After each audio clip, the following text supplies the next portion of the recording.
Yeah, all right, there we are. Good morning, everybody. Um, this morning, I'm gonna work on cutting up the bowling ball that I'd like in a perfect world to use to make the scales for the knife that I just finished polishing. Um, I know I'm gonna get a lot of questions on that. I've already started getting questions about how to cut the bowling ball up, and this one is the exception to what I've had to deal with so far. But this is the bowling ball that I want to use. And the light's not doing it justice. The colors are a lot more vibrant than this, but that's okay.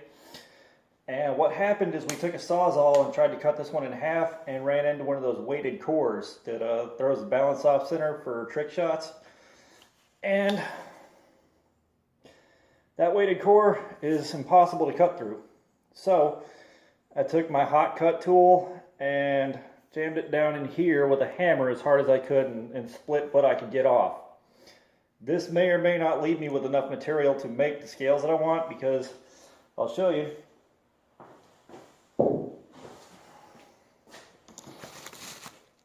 I first tried cutting these two pieces and they're way too short for scales. What I've got left is this right here, which has me up to here before I'm out of material, and I don't know if this part's going to be wide enough or long enough to cut into scales, so I'm going to try to see what I can do with this.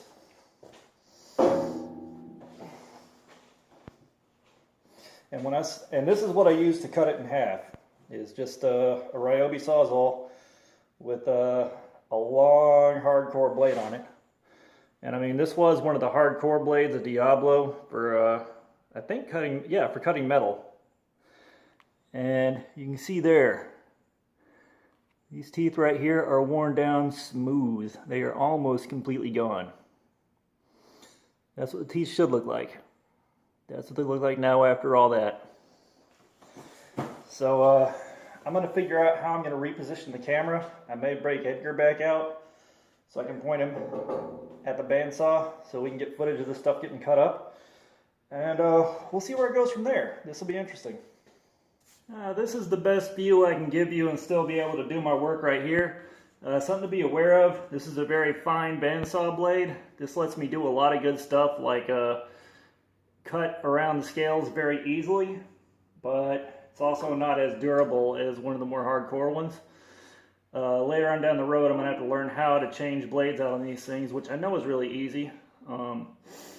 Change blades out and get some more fine blades and some better coarse blades for more hardcore jobs, but here goes nothing.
I've overdone it and my bandsaw has jumped. So I'll be back after I figure this out, maybe. Okay, so what we had was indeed the snapped bandsaw blade, the Archie blows. So I went to Harbor Freight, got a new bandsaw blade. I have learned that replacing these bandsaw blades is a lot easier than I thought it was. That was a pretty painless procedure. Replacements for this are like 12 bucks a pop, so they're semi-disposable. I don't have to feel as bad about chewing them up, so I got 2 of them. And this one's a little beefier, so it should take what the bowling ball can throw at it, and also still cut the curve that I'm going to need in a few minutes here to remove the skin from the scale. Let's see what happens.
where that went wrong. I hit part of the counterweight here. I mean, it blew through it, but it wasn't happy about it. So next up, let's see if I can make enough material here to handle 2 scales.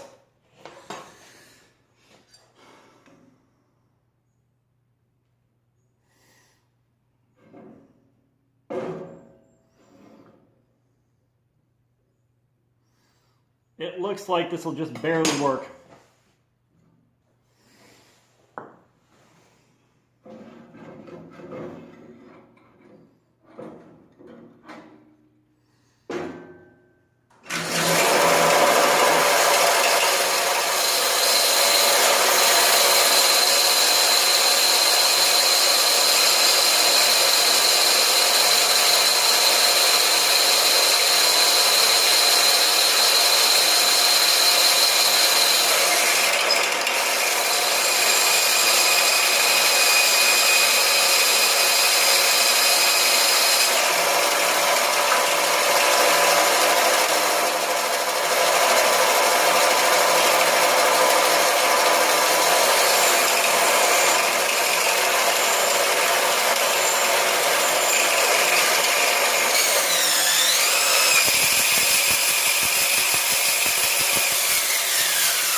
Never a dull moment. We are experiencing technical difficulties. I'll be right back.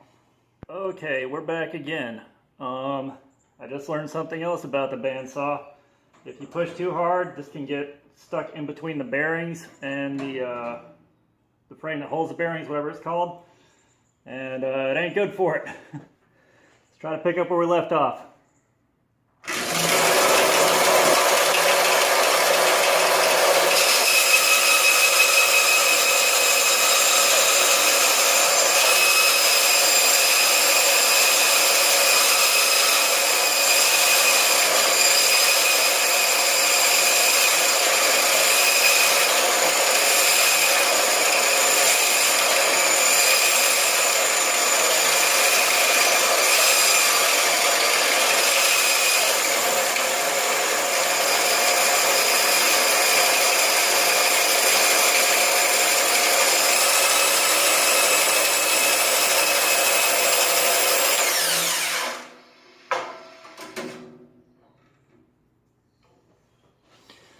It did the thing where it got stuck behind the bearing again. I got to figure out what to do with that.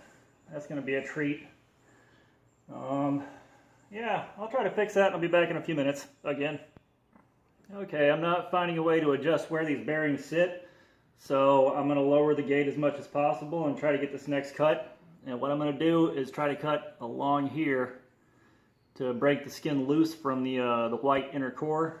And if this cut goes smoothly, we'll try that with this one, and then we'll move on to flattening it out, and that'll tell me whether or not I have enough material off of these to make a full set of scales for the knife that I'm working on.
Looks like it happened again.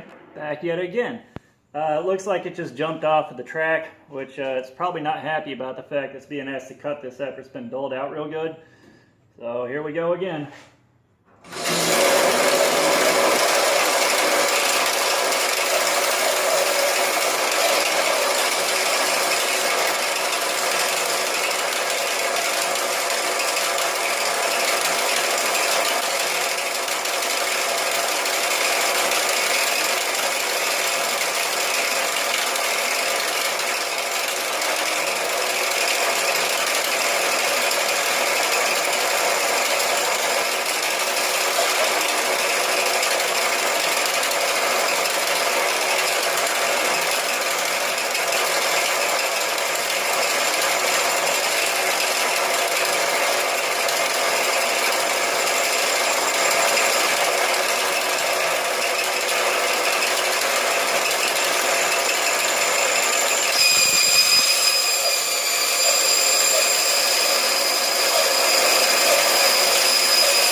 we got that far into it.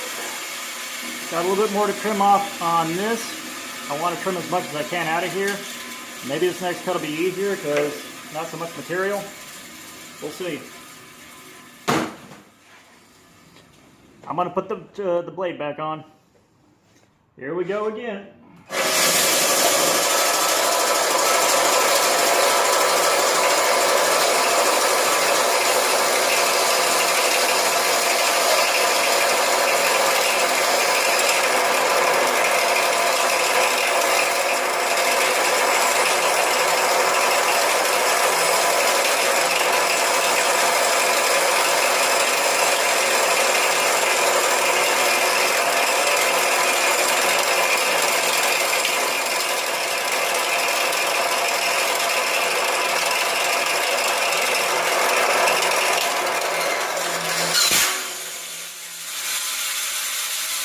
Here we go again.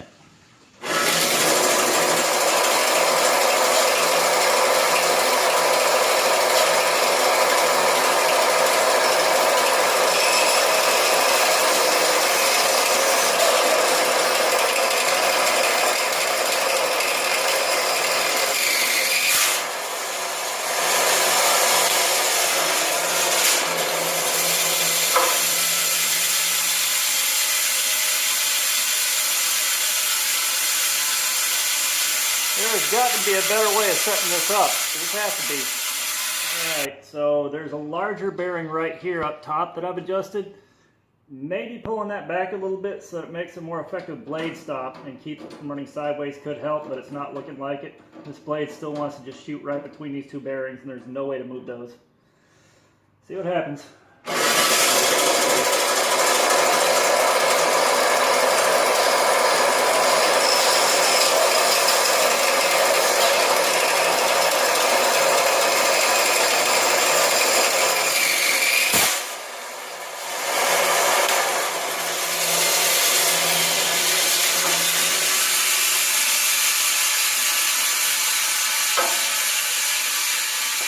This ain't going so good. Alright, we're going to see if taking the old coping saw can do any good.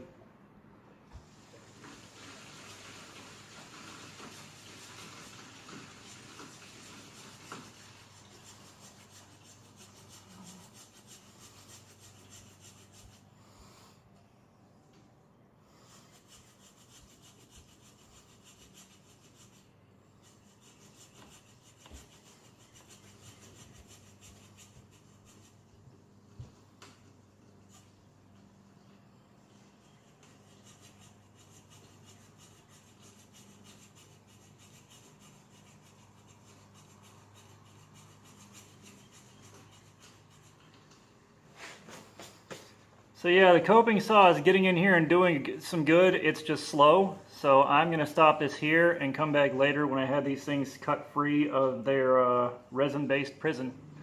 Okay, so the combination of the coping saw and the Sawzall got me to here on these. I'm about to do something dumb and try to take the bottom of this contact wheel right here and clean off as much of this as I can before I go to flattening this stuff out. Let's see how bad this gets. This is why I'm outside, and this is why the 2x72 is on a rolling cart. There you go.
Way better.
Y'all didn't see that. I'll be back with y'all in a minute once I'm set back up to heat this thing and flatten it. Okay, next up we're going to heat these scales. I'm just going to use a hair dryer. That's all it takes.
Basically what's going to happen is I'm going to heat it till it's soft enough to move and clamp it down between these two steel plates. You can use any clamp that's wide enough to cover the whole thing.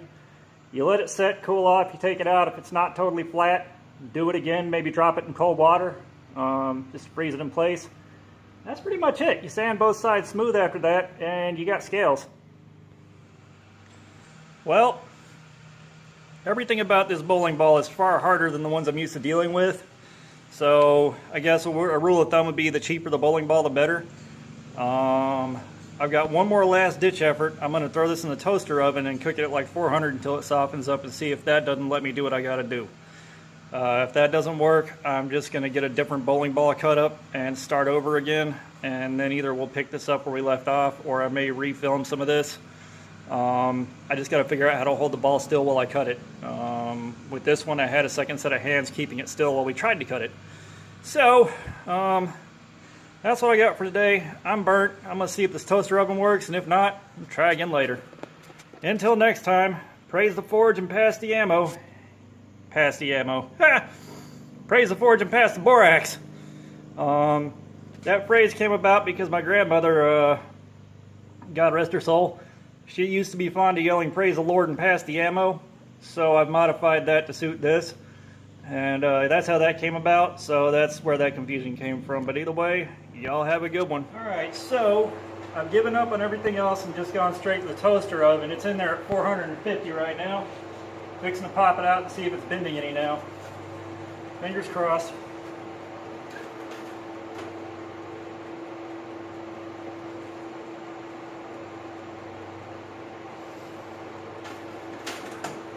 Alright, a few more minutes and we'll be where we need to be. It is starting to flex and bend, but like I said earlier, there is nothing about this bowling ball that's even remotely as easy as the last 2 or 3 I've cut up. I don't know what the deal is, but if you're going out and buying bowling balls, find the cheapest, like find the Brunswick Lane balls, find, you know, cheap house bowling balls basically. I'm hoping the other ones I've got, like I've got one, it's a Brunswick ball with a really cool red, white, and blue pattern that I am saving for a special project. I'm not sure what yet. If this fails, that's going on there. And I've got a purple one almost cut up to go on something that a friend of mine asked for ages ago and never got back with me on, so I'm gonna just do what I want to do on it. Matter of fact, this right here is going to have purple resin scales if the heat treat goes well. So let's see what happens. I'll have a great big old beast of a chopper. And I wouldn't touch this thing, but I've already committed this far to it. There's no reason to not finish the damn thing off. One more check real quick.